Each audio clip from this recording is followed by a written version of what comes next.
బిర్యానీ తిని చాలా రోజులైంది. ఈరోజు బిర్యానీ తినాలనిపిస్తుంది. మా ఆయన అయితే ఆఫీస్కి వెళ్ళాడు. ఇంట్లో చూస్తే గుడ్లు ఉన్నాయి. ఈరోజు అయితే ఎగ్ బిర్యానీ చేద్దామని ట్రై చేశాను. చాలా బాగా వచ్చింది. రుచి అయితే చాలా బాగా కుదిరింది. నేను చేసే మెథడ్లో ట్రై చేయండి. హోటల్కి మించి రుచి చాలా బాగా వస్తుంది. పాప అయితే అస్సలు నమ్మలేకపోతుంది. నువ్వు చేసావా మమ్మీ లేదా బయట నుంచి తెప్పించా? హస్బెండ్ అయితే చాలా బాగుంది అన్నాడు. ఇలా పిల్లలకి హస్బెండ్కి ఇంట్లో ఇలా సర్ప్రైజ్ చేస్తే వాళ్ళు చాలా హ్యాపీగా ఫీల్ అవుతాడు. బిర్యానీ తింటున్నామని వాళ్ళకి ఒక ఫీలింగ్ అని ఉంటుంది. ఇలా సర్ప్రైజ్ చేయండి మీ ఫ్యామిలీ మెంబర్స్కి. గుడ్లు ఉంటే చాలు, ఇంట్లో ఉండే వాటితోనే ఈజీగా చేసుకోవచ్చు. చాలా మంది కష్టం అనుకుంటారు బిర్యానీ చేయడం కొన్ని టిప్స్ పాటించుకుంటే హోటల్లో కాకుండా ఇంట్లోనే బిర్యానీ ఈజీగా చేసుకోవచ్చు.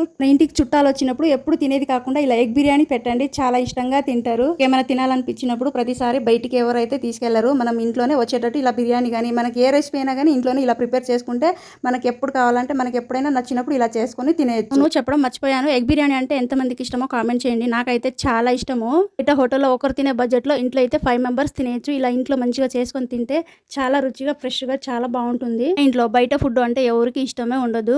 ఇలా ఇంట్లో ప్రిపేర్ చేస్తేనే చాలా ఇష్టంగా తింటారు. మీరు ట్రై చేసి మీకు ఎలా అనిపించిందో నాకు కామెంట్ ద్వారా తెలియచేయండి.